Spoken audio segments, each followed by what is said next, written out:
ಅಗದಿ ಕಡಿಮೆ ಅಂದ್ರೆ ಇದು ಒಮ್ಮೆ 8 ರೂಪಾಯಿ ಮಟ್ಟ ಹೋಗಿರ್ತದೆ. ನಾವು ಬೇಸಿಕ್ ಒಬ್ಬ ಫಾರ್ಮರ್ ಆಗಿ ನಾವು ಒಂದು ಸೆಟ್ ಮಾಡ್ಕೋಬೇಕು, ಇಷ್ಟ ಪ್ರೈಸಿಗೆ ನಾವು ಮಾರ್ತೀನಿ ಅಂತೇಳಿ. ಅದು ಕೆಳಗಡೆ ಬಂದ್ರೆ ಮಾಡ್ಕೊಳಂಗಿಲ್ಲ ಅಂತೇಳಿ ನಾವು ₹5 ಮಿನಿಮಮ್ ಮಾಡ್ತೀವಿ. ಮ್ಯಾಕ್ಸಿಮಮ್ 12-15 ರೂಪಾಯಿ ಮಟ್ಟ ಅಂತೂ ನಮ್ಗೆ ಸೀಸನ್. ಆಫ್ ಸೀಸನ್ನಾಗ ನಿಮ್ಗೆ ಬೇಡಿಕೆ ಇರೋದಿಲ್ಲ, ನಿಮ್ಮ ರೆಗ್ಯುಲರ್ ಫ್ಲೋರಿಸ್ಟ್ನವ್ರು ಅಷ್ಟೇ ಇರ್ತಾರೆ. ನಿಮ್ಗೆ ಸೀಸನ್ ಬಂದ ಕೂಡಲೇ ಕಲ್ಯಾಣ ಮಂಟಪ ಡೆಕೋರೇಷನ್ ಆಮೇಲೆ ಎಲ್ಲ ಕಡೆ ಡೆಕೋರೇಟರ್ಸ್ ನಿಮ್ಗೆ ಜಾಸ್ತಿ ಆಗ್ತಾರೆ. 2009ರಿಂದ ಜರ್ಬ್ರಾ ಪುಷ್ಪ ಕೃಷಿಯನ್ನು ಸ್ಟಾರ್ಟ್ ಮಾಡಿದ್ದೀವಿ ನಾವು. ಇನ್ನು ಗ್ರ್ಯಾಜುಯೇಷನ್ ಮುಗಿದ ಕೂಡಲೇ ನಾವು ಕಟ್ ಫ್ಲವರ್ ಕಲ್ಟಿವೇಷನ್ ಸ್ಟಾರ್ಟ್ ಮಾಡಿದ್ದೀವಿ. ನಾನು ಜಾಬಿಗೆ ಎಲ್ಲಿಯೂ ನಾನು ಹೋಗಲಿಲ್ಲ. ಆಮೇಲೆ ನಮ್ಮ ಕಡೆ 7 to 8 ಲೇಬರ್ಸ್ ನಮ್ಮ ಕಡೆ ಇದಕ್ಕೆ ಪುಷ್ಪ ಕೃಷಿಗೆ ಅಂತ ಇದ್ದಾರೆ. ಆಮೇಲೆ ನಾವು ಇಲ್ಲಿ ಬರೋ ಕಟ್ ಫ್ಲವರ್ಸ್ನ ಇಲ್ಲಿ ಹುಬ್ಳಿ ಧಾರವಾಡ ಮತ್ತು ಬೆಂಗಳೂರಿಗೆ ಇದು ಮಾಡ್ತೇವೆ. ಸೀಸನ್ನೊಳಗೆ ನಮ್ಗೆ ಇಲ್ಲಿ ಹುಬ್ಳಿ ಧಾರವಾಡಕ್ಕೆ ನಾವು ಮಟೀರಿಯಲ್ನ ಕೊಡ್ತೇವೆ. ಆಮೇಲೆ ಇಷ್ಟೆಲ್ಲ ಕಮರ್ಷಿಯಲ್ ಇವೆಲ್ಲ ಲ್ಯಾಂಡ್ ಆದ್ರೂ ಇವತ್ತಿಗೂ ಪುಷ್ಪ ಕೃಷಿ ನಮಗೆ ಎಕನಾಮಿಕಲಿ ವಯಬಲ್ ಆಕೈತಿ. ಬೇರೆ ನಮ್ಗೆ ವೆಜಿಟೇಬಲ್ ಕಲ್ಟಿವೇಷನ್ ಇದೆಲ್ಲ ನೋಡಿದ್ರೆ ಪುಷ್ಪ ಕೃಷಿ ನಿಮಗೆ ಎಕನಾಮಿಕಲಿ ಫಿಸಿಬಲ್ನೂ ಆಕೈತಿ. ಆಮೇಲೆ ನಿಮ್ಗೆ ಒಂದು ಜಾಬ್ಗೆ ಏನು ಬೇಕು ಇನ್ಕಮ್ ಅದು ನಿಮ್ಗೆ ಇದರಲ್ಲಿ ನೀವು ಎಕ್ಸ್ಪೆಕ್ಟ್ ಮಾಡ್ಬೋದು, ದುಡಿಬೋದು. ಇದು 12 ಗುಂಟೆ ಐತಿ ನಿಮ್ಗೆ ನಮ್ಮದು ಇಲ್ಲಿ ಜರ್ಬ್ರಾ ಕಟ್ ಫ್ಲವರ್ ಮಾಡ್ತಾ ಇರೋದು. ಇದರಲ್ಲಿ ಆಲ್ಮೋಸ್ಟ್ ನಿಮ್ಗೆ 7,500 to 8,000 ಜರ್ಬ್ರಾ ಪ್ಲ್ಯಾಂಟ್ಸ್ ಅದಾವೆ. ಇಲ್ಲಿ ಒಂದು 7 to 8 ಕಲರ್ ಶೇಡ್ಸ್ ಅದಾವೆ. ಮೇನ್ 5 ಕಲರ್ಸು, ಅದರಲ್ಲಿ ನಿಮಗೆ 2 ಶೇಡ್ಸ್ ಸಿಗ್ತವೆ with black centre green centre ಅಂತ ಹೇಳಿ. ಬೇಸ್ಡ್ ಆನ್ ಡಿಮ್ಯಾಂಡ್ ನೀವು ಅದನ್ನ ಹಾರ್ವೆಸ್ಟ್ ಮಾಡಿ ಇನ್ನು ಕೊಡೋದು. ನಿಮ್ಗೆ ಸೀಸನ್ ಒಳಗೆ ಡೈಲಿ ಮೆಟೀರಿಯಲ್ ಡಿಸ್ಪ್ಯಾಚ್ ಆಗ್ತಿರ್ತೈತಿ. ಡೈಲಿ ಎಷ್ಟು ಸಿಗ್ತದೆ? ಡೈಲಿ ನಿಮ್ಗೆ ಸೀಸನ್ ಒಳಗೆ 800 to 900 ಫ್ಲವರ್ಸ್ ಬರ್ತಾವೆ. ಒಮ್ಮೊಮ್ಮೆ 1000 ಇದನ್ನು plants KF bio plants ಪೂನಾಲಿಂದ ತರಿಸಿವ್ರಿ.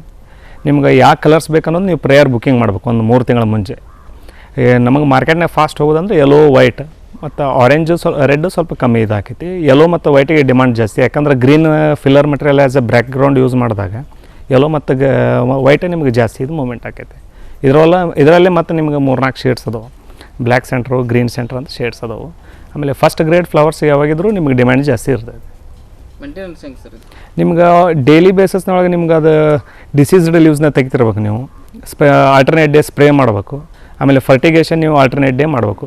Weekly 1 time calcium ಕೊಡಬೇಕು. ಆಮೇಲೆ ಥ್ರಿಪ್ಸ್ ಮೈಟ್ಸನ್ನು ನೀವು ಕಂಟಿನ್ಯೂಸ್ ಇದನ್ನ ಚೆಕ್ ಮಾಡ್ತಿರ್ಬೇಕು. ಆ್ಯಸ್ ಎ ಪೆಸ್ಟ್ ಅಂತೇಳಿ ನೀವು ಅದನ್ನ ಚೆಕ್ ಮಾಡ್ತಿರ್ಬೇಕು. ಫಂಗಿಸೈಡ್ ನೀವು ರೆಗ್ಯುಲರ್ ಸ್ಪ್ರೇ ಇರಬೇಕು. ಏನು ಸ್ಪ್ರೇ ಹೊಡಿತೀರಿ ಸರ್? ಮಜ್ಜಿಗೆ ನಾವು ಇನ್ನು ಇಂಟಿಗ್ರೇಟೆಡ್ ಮಾಡ್ತೀವಿ. ಒಂದು ಸಲ ಒಂದಿಷ್ಟು ಕೆಮಿಕಲ್ಸು ಯೂಸ್ ಮಾಡ್ತೀವಿ. ಆಮೇಲೆ ಈಗ ಮಜ್ಜಿಗೆ ಆ ಟೈಪ್ನು ಸ್ಪ್ರೇ ಮಾಡ್ತೀವಿ. ನೀವು ಕೆಮಿಕಲ್ ಆದ್ರೆ ಕಾಸ್ಟಿಂಗ್ ಜಾಸ್ತಿ ಆಕೈತಿ. ಬರೀ ಆರ್ಗ್ಯಾನಿಕ್ ಇದಾದ್ರೂ ನಿಮ್ಗೆ ಕಂಟ್ರೋಲ್ ಬರೋಂಗಿಲ್ಲ, ಯಾಕಂದ್ರೆ ಹೊಸ ಪೆಸ್ಟ್ ಇವೆಲ್ಲ ಡಿಸೀಸಸ್ ಬಂದವು. ಹೀಗಾಗಿ ನಾವು ಇಂಟಿಗ್ರೇಟೆಡ್ ಟೆಕ್ನಾಲಜಿ ಯೂಸ್ ಮಾಡ್ತೀವಿ. ಹೀಗಾಗಿ ನಮ್ಮದು ಫ್ರಮ್ ಲಾಸ್ಟ್ 12 years ನಮ್ಗೆ ಅಂಥ ಏನು ಮೇಜರ್ ಪ್ರಾಬ್ಲಮ್ ಬಂದಿಲ್ಲ ಇದರಲ್ಲಿ. ಒಂದ್ಸಲ ಎಷ್ಟು ಲೀಟರ್ ಮಜ್ಜಿಗೆ ಹೊಡಿ? ಒಂದು ಸಲ ಹೊಡೆದ್ರೆ ನಾವು 100 ಲೀಟರ್ಸ್ ಹೊಡಿತೀವಿ ರೀ. 12 ಗಂಟೆಗೆ 100 ಲೀಟರ್ಸ್ ಹೊಡಿತೀವಿ. ನಾವು alternate day sir, Monday Wednesday Friday ವಾರದಲ್ಲಿ. ಅಂದ್ರೆ ನಿಮಗೆ ಕೆಮಿಕಲ್ ಮಾರ್ಕೆಟ್ನಲ್ಲಿ ಫಂಗಿಸೈಡ್ ಅಂದ್ರೆ ಕಾಸ್ಟ್ಲಿ ಆಗಿಬಿಡ್ತೈತಿ. ನಾವು ಇಲ್ಲೇನು ತೊಗೊಂಬಂದು ಮಜ್ಜಿಗೆ ತೊಗೊಂಬಂದು ಅದನ್ನ ನಾವು ಒಂದು 3-4 ದಿವಸ ಇಟ್ಟು ಅದನ್ನ ಸ್ಟೀರ್ ಮಾಡಿ ಅದನ್ನ ಮಜ್ಜಿಗೆನ ನಾವು ಡೈರೆಕ್ಟ್ ಸ್ಪ್ರೇ ಮಾಡ್ತೀವಿ. ಏನು ನೀರು ಕೂಡಿಸಿ ವಾಲ್ಯೂಮ್ ಮಾಡ್ಕೊತೀವಿ. ವಾಲ್ಯೂಮ್ ಮಾಡಿ ಅದನ್ನ ನಾವು ಡೈರೆಕ್ಟ್ ಸ್ಪ್ರೇ ಮಾಡಿಬಿಡ್ತೀವಿ. ಸ್ಪ್ರೇ ಮಾಡೋದ್ರಿಂದ ನಿಮ್ಗೆ ಬ್ಯಾಕ್ಟೀರಿಯಲ್ ಗ್ರೋತ್ ಬರೋಂಗಿಲ್ಲ, ಫಂಗಲ್ ಗ್ರೋತ್ ಬರೋಂಗಿಲ್ಲ. ನಿಮ್ಗೆ ಬೂದಿ ರೋಗ ಅಂತೇಳಿ ಹೊರಗಡೆ ಏನಂತಾರೆ ಅದು ನಿಮ್ಗೆ ಇನ್ಫೆಕ್ಷನ್ ಆಗೋದಿಲ್ಲ. ರೆಗ್ಯುಲರ್ ಮಾಡ್ಕೊತ ಹೋದ್ರೆ ನಿಮ್ಗೆ ಕ್ವಾಲಿಟಿ ಆಫ್ ದಿ ಫ್ಲವರ್ನು ನಮ್ಗೆ ಇಂಪ್ರೂವ್ಮೆಂಟ್ ನಮ್ಗೆ ಕಾಣಿಸ್ತದೆ. ಶೆಡ್ ಮೇಂಟೆನೆನ್ಸ್ ಹೆಂಗೆ ಸರ್? ನಿಮ್ಗೆ ಟಾಪ್ದು ಏನಿರ್ತೈತಲ್ಲ, ಟಾಪ್ ಪಾಲಿಶೀಟನ್ನು ನೀವು ಒನ್ಸ್ ಇನ್ 6 months ನೀವು ವಾಶ್ ಮಾಡ್ಬೇಕನ್ನ. ಸೊ ದಟ್ ನಿಮ್ಗೆ ಚಲೋ ಲೈಟ್ ಒಳಗಡೆ ಸಿಗ್ತೈತಿ. ಫ್ಲವರ್ ಕ್ವಾಲಿಟಿ ಜಾಸ್ತಿ ಬರ್ತೈತಿ. ನಂಬರ್ ಆಫ್ ಫ್ಲವರ್ಸ್ ಬರ್ಡ್ಸು ಜಾಸ್ತಿ ಸಿಗ್ತಾವೆ. ಅಂದರೆ ಇದಕ್ಕೆ ತೋಟಗಾರಿಕೆ ಇಲಾಖೆಯಿಂದ ನಿಮ್ಗೆ ಸಬ್ಸಿಡಿ ಐತ್ರಿ. 50% ಜನರಲ್ ಮೆಟಿಗೆ ಸಬ್ಸಿಡಿ. ಸಬ್ಸಿಡಿ ಇದೆ. ನಮಗಂತೂ ಸಬ್ಸಿಡಿ ಕೊಟ್ಟಾರ ಮತ್ತು ಅವ್ರ ಕಡೆಯಿಂದ ಕೋಆಪ್ರೇಷನು ಮಾಡ್ಯಾರ.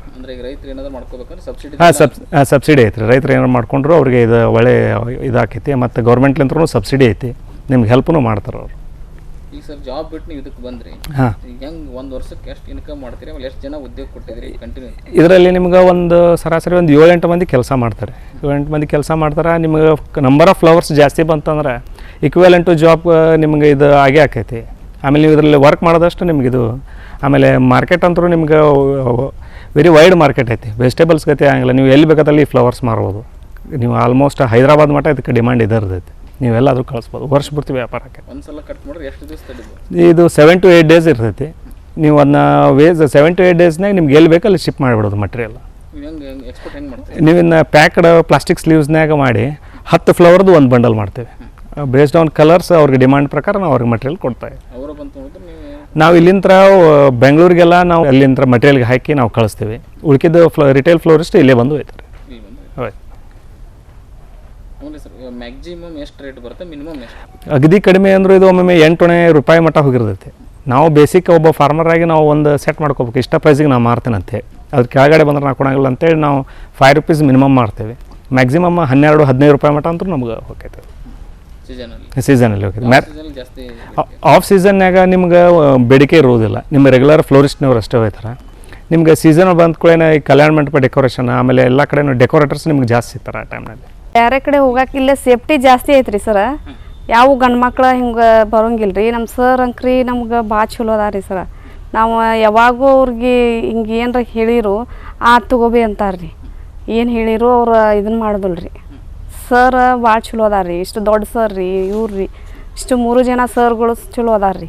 ಆಮೇಲೆ ಕೆಲಸನೂ ಅಷ್ಟೊಂದು ಇದಿಲ್ಲ ರೀ ಸರ್. ಇಲ್ಲಿ ಎಲ್ಲ ನಮ್ಗೆ ಅನುಕೂಲ ಐತ್ರಿ. ಇಲ್ಲಿ ಎಷ್ಟು ಮಂದಿ ಹೆಣ್ಮಕ್ಳು ಅದಿರಿ? 7-8 ಜನ ಅದ ರೀ. ಮೊದಲು ಸ್ಟಾರ್ಟಿಂಗ್ 24 ಜನ ಇದ್ದೀವಿ ರೀ ನಾವು. ಈಗ ಹಂಗೆ ಬರ್ಬರ್ತಾ ಅವ್ರ ಪ್ರಾಬ್ಲಮಿಗೆ ಅವ್ರು ಬಿಟ್ಟು ಹೋದ್ರಿ. ಈಗ 7-8 ಜನ ಅದ ರೀ. ಅದೇ ರೀ ಇಲ್ಲಿ ಏನು ಪ್ರಾಬ್ಲಮ್ ಇಲ್ಲ ರೀ ಬಿಡಾಕ. ಬೇರೆ ಕಡೆ ಹೋದ್ರೆ ಗಾಡಿ ಪ್ರಾಬ್ಲಮ್ ಇರ್ತೈತೆ ರೀ. ಆಮೇಲೆ ಇವ್ರು ಆಫೀಸರ್ಗಳು ಟಾರ್ಚರ್ ಮಾಡ್ತಿರ್ತಾರೆ ರೀ, ಹಂಗೆ ಕೆಲಸ ಮಾಡಿ ಹಿಂಗೆ ಕೆಲಸ ಮಾಡಿ ಅಂತೇಳಿ. ಆಮೇಲೆ ಹಂಗೇನು ಇಲ್ಲ ರೀ ಇಲ್ಲಿ. ಇಲ್ಲಿವ ಹೂವಿಗೆ ನೀರು ಹೊಡಿದ್ರಿ, ಸ್ಪ್ರೇ ಮಾಡೋದು, ಆಮೇಲೆ ಹೂ ಕೊಯ್ಯಿದ್ರಿ, ಅದು ಮಾಡ್ತೀವಿ ರೀ. ಹಾಂ, ಪ್ಯಾಕಿಂಗ್ ಮಾಡ್ತೀವಿ ರೀ. ಪ್ಯಾಕಿಂಗ್